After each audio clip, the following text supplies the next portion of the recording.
मतलब कि किसी भी चीज़ को वेरीफाई करने के लिए हम एकदम क्लियर कर देते हैं कि ये वो चीज़ है, तो वो उसके एक गुणधर्म से या दो गुणधर्मों से कभी नहीं होता। उसके बारे में कम से कम 3 या 4 बातें अच्छी होनी चाहिए। कोई और ये सभी जगह लागू होता है। अगर किसी इंसान में अगर एक अच्छा गुण है तो उसमें एक बुरा भी हो सकता है, और अगर किसी में 2 बुरे गुण हैं तो उसमें 2 अच्छे गुण भी हो सकते हैं।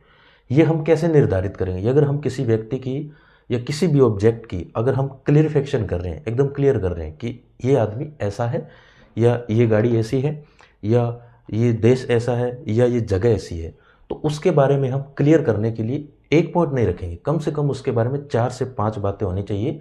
और अगर वो 4 और 5 बातों में भी अगर वो डाउनफॉल है, उसके सारे के सारे गुणधर्म नीचे की तरफ जा रहे हैं, तो हम कह सकते हैं कि भाई वो जो है।